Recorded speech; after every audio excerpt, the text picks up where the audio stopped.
Dalam episode 1 telah dibahas mengenai perjuangan para suffragette dalam memperjuangkan hak suara perempuan di London, Inggris pada tahun 1912, di mana saat itu berada di lingkungan yang patriarkis dan kapitalistik. Lantas, bagaimana bentuk-bentuk perjuangan perempuan pada abad ke-21? Abad di mana perempuan secara progresif mulai mendapatkan kesempatan yang setara dalam memperjuangkan haknya, termasuk dalam memperoleh pendidikan.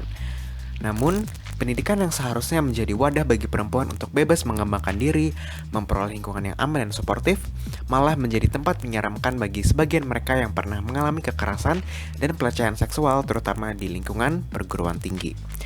Berdasarkan report on the Association of American Universities Campus Climate Survey on Sexual Assault and Sexual Misconduct pada Januari 2020, menyimpulkan bahwa kekerasan seksual di kampus semakin merajalela, di mana 13% dari semua mahasiswa mengalami kekerasan seksual melalui kekerasan fisik, kekerasan mental, ataupun ketidakmampuan, di mana tercakup di antara semua mahasiswa pasca sarjana dan sarjana.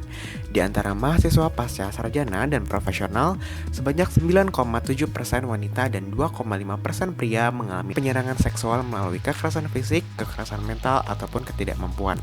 Di antara mahasiswa sarjana, sebanyak 26,4% perempuan dan 6,8% laki-laki mengalami penyerangan seksual melalui kekerasan fisik, kekerasan mental, ataupun ketidakmampuan.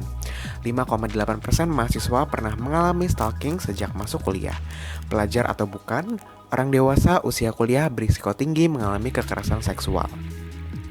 Namun, dengan bahaya yang sebegitu mengancamnya, adakah upaya konkret yang telah dilakukan oleh negara-negara di dunia untuk memerangi kekerasan perempuan di lingkungan kampus? Untuk menjawab pertanyaan tersebut, di episode 2 kali ini akan dilakukan analisis studi komparatif antara negara Kanada, Honduras, Afrika Selatan, Amerika Serikat, Mesir, Thailand, dan tidak kalah pentingnya, Indonesia, mengenai upaya mereka dalam merespons perkembangan isu gender di lingkungan kampus pada abad 21, terkhususnya pada konteks kekerasan perempuan, pembentukan kerangka regulasi, satuan tugas, hingga pengimplementasian di lapangan. Universitas di seluruh dunia telah mengembangkan kebijakan untuk menangani kekerasan perempuan yang bervariasi sesuai dengan kebutuhan dan konteks mereka. Sementara beberapa lebih komprehensif daripada yang lain, semuanya mewakili langkah pertama yang penting dalam menangani kekerasan perempuan di kampus dan menciptakan peluang untuk tindakan lebih lanjut. Seperti contohnya pembentukan METRAC atau The Metropolitan Action Committee on Violence Against Women and Children di Kanada. METRAC yang berbasis di Kanada adalah organisasi yang berupaya untuk mencegah kekerasan terhadap perempuan dan anak. Mereka telah mengembangkan audit keamanan kampus, proses yang didasarkan pada kemitraan antara mahasiswa, administrasi, fakultas, staf, dan yang lebih luas kepada masyarakat. Pendekatan ini menggabungkan praktik terbaik dalam crime prevention through environmental design, pencegahan kekerasan perempuan, dan pengembangan masyarakat. Ini menggunakan pendekatan high risk first yang mengutamakan kebutuhan mereka yang secara statistik paling berisiko mengalami kekerasan dan mereka yang dikecualikan atau terlewatkan dalam proses lainnya. Prosesnya memiliki 5 komponen, yaitu kerjasama dengan seluruh pemangku kepentingan kampus, kebijakan dan praktik yang baik, apa yang berhasil dan apa yang tidak, kebutuhan dan aset, di mana kampus dalam hal ini menyediakan lingkungan yang aman, penilaian keselamatan atau identifikasi hotspots yang tidak aman dan mendiskusikan solusi, serta laporan dalam bentuk rekomendasi untuk implementasi. Pada tahun 2008, The National Autonomous University of Honduras mengadopsi kebijakan pencegahan, penanganan, sanksi, dan pemberantasan pelecehan seksual di kampus yang direvisi lebih lanjut pada tahun 2011. Dengan diadopsinya kebijakan tersebut, universitas ini berkomitmen untuk secara tegas melarang tindakan ilegal, diskriminatif, dan perilaku tidak etis di universitas mereka, menyatakan bahwa itu tidak akan mentolerir salah satu anggotanya, pria ataupun wanita, melakukan atau mengalami perilaku seperti itu, terlepas dari posisi mereka dalam hierarki tertentu. Di Afrika Selatan, Wits University sedang merevisi kebijakan dan prosedur pelecehan seksual dan pemerkosaan yang awalnya dikembangkan pada tahun 2013. Kebijakan tersebut membentuk Gender Equity Office atau GEO untuk membantu para penyintas pelecehan seksual dan kekerasan seksual. Sementara itu, Universitas Pretoria menetapkan kode etik penanganan pelecehan seksual pada tahun 2008.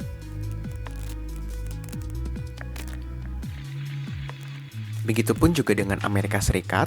Universitas-universitas di Amerika Serikat sedang mengembangkan dan meningkatkan kebijakan tentang kekerasan seksual dan pelanggaran menggunakan panduan dari The Washington Task Force atau Satuan Tugas Washington. Pada tahun 2014, Universitas Kairo menjadi universitas nasional pertama di Mesir yang mendukung kebijakan melawan pelecehan seksual. Kebijakan tersebut berkomitmen untuk meningkatkan kesadaran tentang pelecehan seksual dan meminta pertanggungjawaban pelaku melalui tindakan disipliner yang jelas. Ini dikembangkan berdasarkan masukan dari staf, perwakilan mahasiswa, dan organisasi masyarakat sipil seperti Harashmap. Pengimplementasiannya dipantau oleh Satuan Tugas Anti Pelecehan Seksual dengan komite tingkat tinggi yang diketuai oleh rektor universitas. Menurut laporan WHO, lebih dari 33.000 wanita di Thailand mengalami kekerasan seksual setiap tahunnya. Sekitar 16% diantaranya menimpa para pelajar wanita. Salah satu korban akhirnya memutuskan untuk speak up, namun pihak sekolah malah menyalahkan pakaian yang dikenakan sebagai penyebab terjadinya pelecehan seksual. Akhirnya, ia memberanikan diri untuk menceritakan kisahnya secara luas dan turun dalam demonstrasi untuk mencegah kekerasan seksual bagi pelajar di Thailand. Banyak pujian datang, tetapi kecaman terhadap dirinya juga tidak sedikit. Sejumlah aktivis telah mengajukan proposal tuntutan kepada pihak Kementerian Pendidikan sejak 2018 lalu terkait masalah ini. Namun harapan akan langkah konkret masih ditunggu hingga saat ini. Berdasarkan data Komnas Perempuan, jumlah pelaporan kekerasan seksual terhadap perempuan sangat tinggi. Pada 2020, terdapat 2.945 laporan yang tercatat. Sementara selama 9 tahun terakhir, Komnas Perempuan mencatatkan setidaknya ada 45.069 kasus kekerasan perempuan yang dilaporkan. Banyak kasus kekerasan seksual terjadi di kampus namun disembunyikan atas nama baik kampus. Fenomena ini seperti gunung es karena angka tersebut bisa saja lebih besar dari yang dilaporkan. Banyak yang tidak berani melapor. Guru Besar Kajian Gender UIN Sunan Kalijaga, Yogyakarta, Profesor Alimatul Kiptiah PhD mengatakan bahwa masyarakat Indonesia hampir 70% gemar menyangkal dan cenderung menyalahkan korban. Menurut data Komnas Perempuan, setiap 2 jam ada 3 perempuan di Indonesia yang mengalami kekerasan seksual. Selain itu, terdapat rata-rata 30% kasus yang dilaporkan adalah kekerasan seksual. Pengaduan langsung ke Komnas Perempuan juga terus meningkat setiap tahunnya. Sebanyak 40% dari 1.419 kasus yang dilaporkan pada tahun 2019 merupakan kekerasan seksual. Sedangkan tahun 2020 meningkat menjadi 53% dari 2.389 kasus. Dalam penelitian terbaru, terdapat 1.100 kasus kekerasan seksual yang terjadi di perguruan tinggi Islam.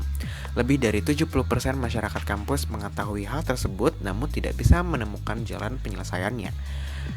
Lebih lanjut, Kementerian Pendidikan dan Kebudayaan atau Kemendikbudristek juga mencatat bahwa 77% dosen mengakui tindak kekerasan seksual terjadi di lingkungan perguruan tinggi.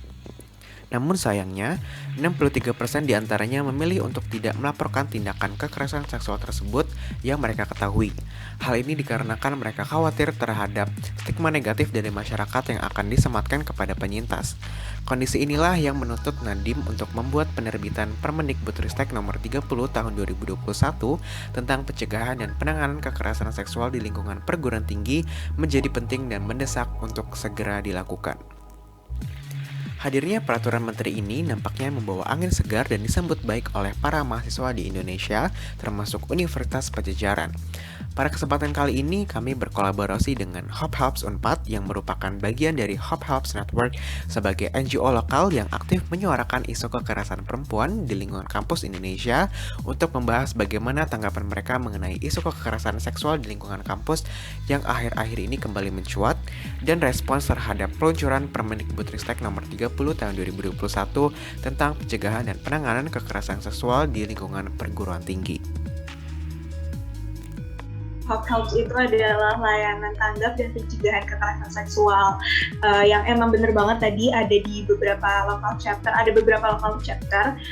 di kampus-kampus yang ada di Indonesia, salah satunya ada di Unpad, dan Hope Helps di Unpad tuh masih terbilang baru banget, dan Hope Helps sendiri itu menyediakan layanan bantuan hukum dan psikologis untuk korban-korban kekerasan seksual kayak gitu.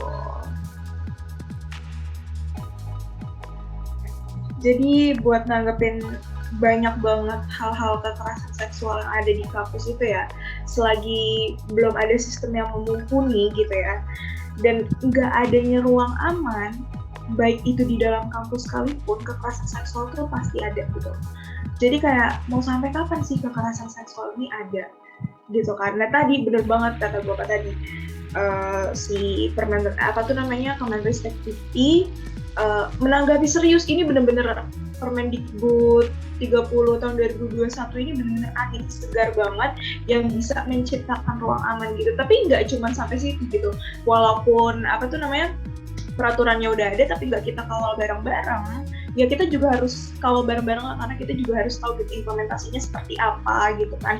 Karena ini sangat disayangkan banget peraturannya udah bagus tapi implementasinya jelek kan, itu sama aja bohong kan. Jadi walaupun peraturannya udah ada, kita harus tetap kawal bareng-bareng implementasinya seperti apa. Lalu karena kekerasan seksual itu akan selalu tetap ada, makanya kita ayo bareng-bareng bangun ruang aman sama-sama. Kalau misalkan ngomongin kekerasan seksual di Unpad gitu ya, teman-teman mungkin bisa baca deh, ada kajian yang waktu itu pernah dirilis sama Persma kajian kolaborasi Persma 1 Unpad, itu tentang kekerasan seksual yang ada di Unpad. Itu bagus banget, bisa di situ, dan di situ benar-benar korban-korban menceritakan detail kekerasan seksual bentuknya seperti apa. Lalu ternyata itu juga kayak mereka mengalami kekerasan seksual itu tuh secara berulang, jadi nggak cuma satu kali gitu. Dan kalau misalkan ngomongin gimana sih cara korban bersikap gitu ya, kalau misalkan kita sebagai korban mengalami suatu kekerasan seksual gitu ya, sebenarnya House gak bisa menentukan gimana cara korban bersikap, karena House bukan korban gitu ya, kita adalah seorang pendamping gitu kan. Tapi kalau misalkan kalian gitu ya, sebagai adik teman kalian, misalkan orang terdekat kalian bercerita gitu kan, karena mereka terkena kekerasan, apa kata korban itu, langkah selanjutnya yang akan dilakukan oleh korban itu gimana korban? Kayak apakah korban ingin mendapatkan bantuan psikologis? Kalau misalkan yang aku lihat ya, belum ada peraturan yang punya perspektif korban. Dalam artian sekecil kalau misalkan kita mau melapor aja gitu ya, kita harus mencantumkan nama korban. Padahal identitas korban itu harus dijaga gitu loh, kerahasiaannya. Nah, sebelum adanya Permenristek ini, aku belum lihat ada peraturan yang punya perspektif korban gitu loh, dimana sekecil identitas korban aja tuh kayak kita nggak tahu kerahasiaannya tuh bisa terjaga atau enggak gitu loh. Nah, kalau misalkan di House sendiri pasti, karena kita nggak belibet ya buat alur pengaduan itu, nggak belibet karena nanti kita akan menyediakan hotline dan ada email advokasi juga. Lalu habis itu korban langsung boleh melapor tanpa harus mencantumkan nama korban dan lain-lain, dan korban juga bisa langsung dikasih tahu apa sih sebenarnya bantuan yang mau diberikan kepada korban kayak gitu. Buat di Unpad sendiri aku belum melihat sih ada peraturan yang punya perspektif korban kayak yang Permenristek tadi gitu loh. Dan makanya Permenristek ini benar-benar harus segera disosialisasikan, lalu Permenristek ini juga harus segera diimplementasikan di kampus, terutama Unpad kayak gitu. Universitas harusnya lakukan itu adalah membuat SOP gitu, SOP yang jelas, karena kayak kalau misalkan kayak gitu kita berarti harus punya alur pengaduan yang jelas juga kan.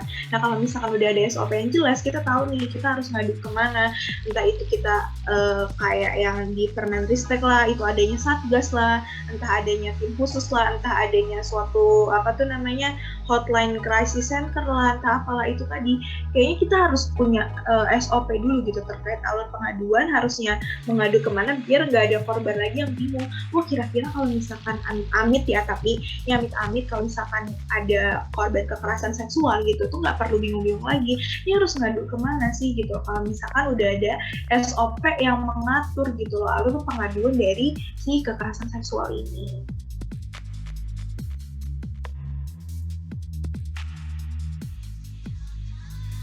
Hal sendiri itu belum ada sosialisasi secara resmi, dan setahu aku juga kalau misalkan ke universitas-universitas termasuk Unpad itu juga belum ada tuh buat sosialisasi resminya gitu. Tapi diharapkannya sih segera ya ada sosialisasi resminya terkait modul ini, karena ini benar-benar diperluin banget, dan si modul ini pasti menjadi suatu gebrakan yang baru lah, dan biar si Permenristek ini juga benar-benar lebih lebih cepat lagi lah buat diterapin di universitas yang ada di Indonesia. Kayak modul tadi ya, aku bakal bilang si Satgas ini merupakan suatu gebrakan baru juga, dan bisa dibilang angin segar lah ya, itu keren banget sih sebenarnya, karena ya tadi kata Bapak bilang bener banget, dari pembentukannya juga dia dipilih oleh panitia seleksi yang mana banyak banget tahapan-tahapannya, nggak sembarangan orang gitu bisa buat masuk si Satgas PPKS ini gitu kan.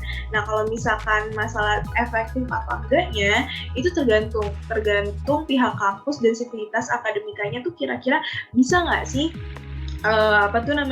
bisa nggak sih bekerja sama dengan baiklah terkait Satgas PPKS ini gitu. Kalau misalkan memang mereka bisa bekerja sama dengan baik dan mengikuti sesuai aturan, itu pasti efektif banget gitu, karena balik lagi ke awal, ini adalah suatu gebrakan baru yang sangat bagus, dan emang Satgas ini nggak main-main lah ya, buat kredibilitasnya juga harusnya tidak perlu diragukan lagi gitu loh, karena ya tadi seleksinya aja tuh sangat ketat gitu loh. Harusnya bukan orang-orang bukan orang-orang yang main-main lah istilahnya yang menjadi si Satgas PPKS ini gitu loh, tapi benar-benar orang-orang juga yang peduli dan ngerti akan isu kekerasan seksual.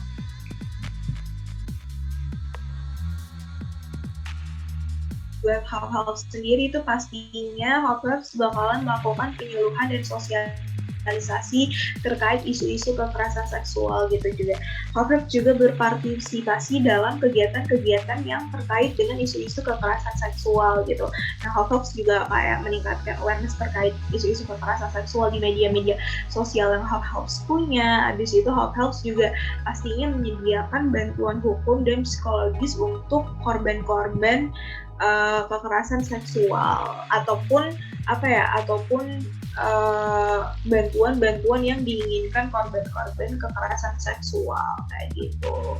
Misalkan ada korban dengan kasus KBGO gitu kan, maunya apa nih, nanti kalau Hopelabs bisa bantu, Hopelabs akan bantu kayak gitu sih paling. Oke, mungkin boleh sekalian ini kali ya tambahan buat korban-korban kekerasan seksual kali ya.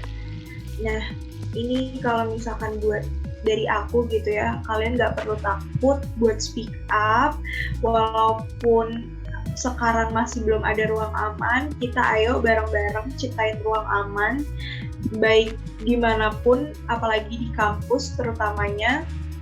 Kita harus punya ruang aman, dan kalian gak usah takut lagi. Kita di sini bareng-bareng, jadi tetap semangat terus kalian. Pokoknya gak perlu takut, kalian gak sendirian. Thank you. Semakin banyak universitas mengembangkan kebijakan khusus melawan kekerasan perempuan, namun banyak kebijakan tidak memiliki protokol yang komprehensif, seperti protokol tentang pelaporan dan kerahasiaan, tindakan sementara, dan investigasi yang membantu memastikan respons yang efektif dan etis. Universitas juga memprioritaskan secara berbeda sesuai dengan konteksnya, dengan beberapa berfokus pada pelecehan seksual dan yang lainnya melihat pada cakupan yang lebih luas dari kekerasan seksual itu sendiri. Lembaga lainnya berfokus pada kekerasan perempuan, sementara beberapa berkonsentrasi pada jenis kelamin dan diskriminasi berbasis gender yang secara lebih luas. Terlepas dari kemajuan ini, banyak universitas di seluruh dunia masih kekurangan kebijakan yang menjamin hak dan keselamatan perempuan.